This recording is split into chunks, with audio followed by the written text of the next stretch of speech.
दोस्तों नमस्कार, आदाब, सत श्री अकाल। मैं हूं रंजीत सिंह। स्वागत है आप सभी का मेरे YouTube चैनल के आर हिंदी कहानियां में। आज मैं फिर हाजिर हूं क्राइम की एक और खौफनाक और दिल को दहला देने वाली स्टोरी लेकर, जिसे सुनकर आपके भी रोंगटे खड़े हो जाएंगे, आपके पैरों तले जमीन खिसक जाएगी और आप सोचने पर मजबूर हो जाएंगे। कहानी को डिटेल से जानने के लिए वीडियो में लास्ट तक बने रहें। तो चलिए कहानी को शुरू करते हैं। ये कहानी है बिहार के बांका जिले की। इसी जिले में एक थाना लगता शंभुगंज और इसी थाने के अंतर्गत एक गांव आता है धर्मपुर।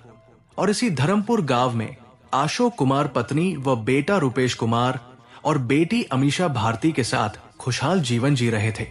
अशोक कुमार की आर्थिक स्थिति ठीक नहीं थी, फिर भी जितना था उतने में उन्हें संतोष था। लेकिन अशोक कुमार हमेशा यही चाहते थे कि उनके बच्चे पढ़ लिख कर आगे बढ़े। खुद मेहनत मजदूरी करके किसी तरह घर चलाते हुए भी वे अपने बच्चों की शिक्षा में कमी नहीं आने देना चाहते थे। अमीशा भारतीय सिर्फ 20 साल की थी। वो एक साधारण परिवार से थी, लेकिन उसके सपने बहुत बड़े थे। वो अपने पैरों पर खड़ी होना चाहती थी, एक नर्स बनना चाहती थी और अपनी जिंदगी अपने तरीके से जीना चाहती थी। जब उसकी मुलाकात आशीष कुमार से हुई तो उसे लगा कि उसकी तलाश पूरी हो गई। आशीष सिर्फ उसका प्यार ही नहीं था, बल्कि वो उसका सबसे बड़ा सपोर्टर भी था। उसने वादा किया था कि वो अमीशा के हर सपने को पूरा करने में उसका साथ देगा। उसके लिए अमीशा का सपना ही सब कुछ था। अमीशा भी आशीष से बेइंतहा प्यार करने लगी थी, जबकि परिवार ने इस रिश्ते को मंजूरी नहीं दी। लेकिन अमीशा ने किसी की परवाह नहीं की। उसने घर वालों के खिलाफ जाकर आशीष से शादी कर ली। उसे यकीन था कि आशीष के साथ उसकी जिंदगी खुशहाल गुजरेगी, वो नर्स बनेगी और दोनों मिलकर अपने सपनों को साकार करेंगे। और हुआ भी ऐसा ही। शादी के बाद दोनों साथ रहने लगे और अमीशा ने नौकरी भी शुरू कर दी। आशीष हमेशा अमीशा के साथ रहता था। और फिर एक दिन अचानक अमीशा गायब हो गई। बहुत ढूंढा गया, लेकिन वो कहीं नहीं मिली। और 3 दिन बाद जब वो मिली तो सबके होश उड़ गए, क्योंकि वो टॉयलेट की सेफ्टी टैंक में मिली। ये बात 2 जनवरी 23 की है। अमीशा 11वीं कक्षा में पढ़ती थी और वो पढ़ाई में काफी होशियार भी थी। उसका सपना था कि वो नर्स बने और अपने परिवार को गरीबी से बाहर निकाल सके। उसे लगता था कि अगर वो अपने पैरों पर खड़ी हो गई तो घर की स्थिति बेहतर हो जाएगी। एक दिन उसने अपने पिता के सामने अपने सपने का जिक्र किया। उसे उम्मीद थी कि वो उसका साथ देंगे, लेकिन वास्तविकता इससे बहुत अलग थी। नर्सिंग की पढ़ाई के लिए पैसों की जरूरत थी और परिवार की आर्थिक स्थिति ऐसी नहीं थी कि इतना बड़ा खर्च उठाया जा सके। पिता की मजबूरी और घर की स्थिति को समझकर अमीशा के लिए इस हकीकत को स्वीकार कर पाना इतना आसान नहीं था। उस दिन के बाद से वो चुपचाप रहने लगी। उसे महसूस होने लगा कि केवल सपने देखने से कुछ नहीं होता, उन्हें पूरा करने के लिए पैसों की जरूरत होती है। लेकिन उसकी सबसे बड़ी उलझन यही थी कि अगर उसके पास पैसे नहीं हैं, तो क्या उसका सपना अधूरा ही रह जाएगा। अब होता यह है कि अमीशा जिस स्कूल में पढ़ती थी, वही एक लड़का आशीष कुमार भी पढ़ता था। अमीशा मन ही मन आशीष को पसंद करने लगी थी, लेकिन उसने कभी खुलकर अपनी भावनाएं जाहिर नहीं की थी। अमीशा के लिए वो बस एक सामान्य दोस्त था, जैसा कि बाकी सभी थे। वो उससे वैसे ही बात करती थी जैसे किसी और साथी छात्रों से। लेकिन जब घर वालों ने नर्सिंग की पढ़ाई के लिए मना कर दिया, तो अमीशा के व्यवहार में बदलाव आने लगा। वो पहले की तरह खुश नहीं रहती थी, गुमसुम रहने लगी थी। ये बदलाव आशीष ने भी महसूस किया। वो पहले से ही उसे पसंद करता था, इसलिए जब उसने अमीशा को इस हालत में देखा तो उसके पास जाने की कोशिश करने लगा। अमीशा पहले तो किसी से ज्यादा बात नहीं कर रही थी, लेकिन आशीष की लगातार कोशिशें और उसके अपनापन दिखाने के कारण धीरे धीरे दोनों के बीच बातचीत होने लगी और फिर दोनों में दोस्ती हो गई। आशीष को जब यह पता चला कि अमीशा का सपना नर्स बनना है, लेकिन उसके परिवार की आर्थिक स्थिति इतनी अच्छी नहीं है कि वे उसकी नर्सिंग की पढ़ाई का खर्च उठा सके, तो उसने उसे भरोसा दिलाया कि वो हर हाल में उसका ये सपना जरूर पूरा करेगा। अमीषा के लिए नर्स बनना सिर्फ एक कैरियर का विकल्प नहीं था, बल्कि उसके जीवन का सबसे बड़ा लक्ष्य था। जब आशीष ने उसे यह विश्वास दिलाया कि वो उसका साथ देगा और उसे नर्सिंग की पढ़ाई पूरी करवाएगा, तो अमीषा ने इसी शर्त पर उससे शादी करने का फैसला कर लिया। लेकिन जब यह बात अमीषा के घर वालों तक पहुंची तो उन्होंने इसका सख्त विरोध किया। वे नहीं चाहते थे कि उनकी बेटी इतनी जल्दबाजी में कोई बड़ा फैसला ले। लेकिन अमीषा अपने सपने को लेकर इतनी सीरियस थी कि उसने परिवार की इच्छाओं के खिलाफ जाकर आशीष के साथ भागकर शादी कर लेती है। आपको क्या लगता है अमीषा ने जो किया वो सही था? उसने अपने सपने को पूरा करने के लिए शादी जैसे रिश्ते का सहारा लिया और उसने आशीष से शादी कर ली। क्या उसके पास कोई और रास्ता नहीं था? अमीषा ने जो फैसला लिया वो सही था या गलत? लेकिन एक बात निश्चित है, अगर उसने ये कदम न उठाया होता तो शायद आज वो जिंदा होती और अपने सपने को भी पूरा कर सकती थी। अपने लक्ष्य को हासिल करने के लिए शादी जैसे रिश्ते का सहारा लेना उसकी सबसे बड़ी भूल थी। यह सच है कि उसके परिवार की आर्थिक स्थिति कमजोर थी, लेकिन अगर कोई बच्चा वास्तव में पढ़ाई में अच्छा है और आगे बढ़ना चाहता है तो गरीबी उसे नहीं रोक सकती। आज के समय में उच्च शिक्षा के कई विकल्प उपलब्ध हैं, जिनकी जानकारी होना बहुत जरूरी है। सभी बैंक एजुकेशन लोन देते हैं और इसकी प्रक्रिया भी बहुत आसान है।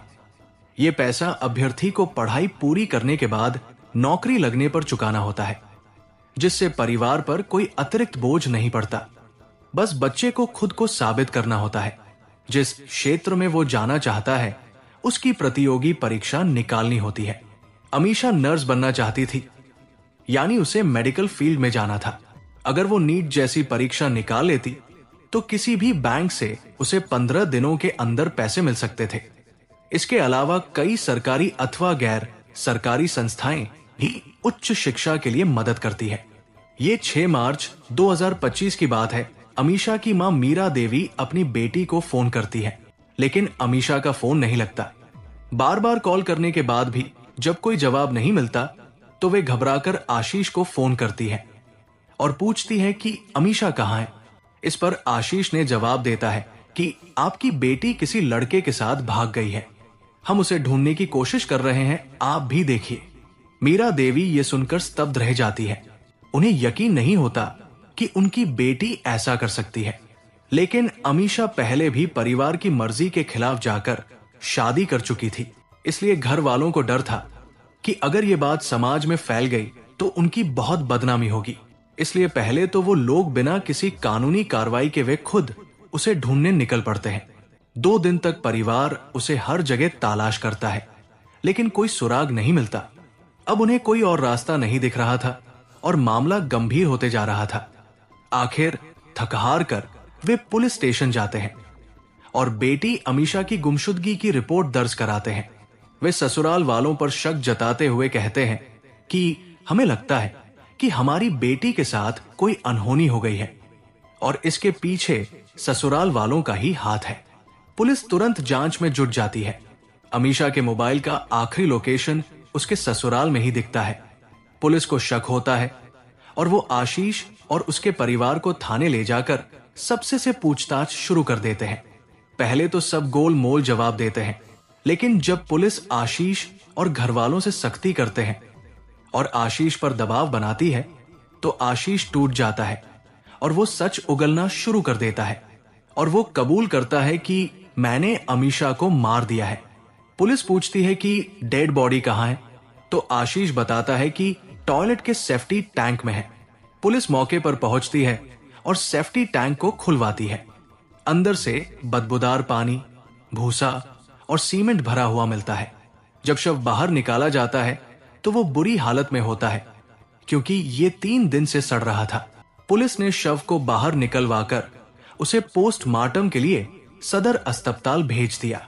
पोस्टमार्टम रिपोर्ट में बताया गया कि अमीषा को गला घोंटकर मारा गया था। जब पुलिस आशीष से पूछती है, तूने उससे लव मैरिज की थी तो फिर उसे मारा क्यों, तो उसका जवाब चौंकाने वाला था। उसने कहा, मैं नहीं चाहता था कि वो ज्यादा पढ़े लिखे और आगे बढ़े, जबकि वो बार बार कहती थी कि उसे नर्स बनना है, लेकिन मुझे ये पसंद नहीं था। लेकिन अमीषा बार बार जिद कर रही थी कि उसे नर्स बनना है। इस पर मैंने कहा कि मेरे पास तेरी पढ़ाई के लिए पैसे नहीं है।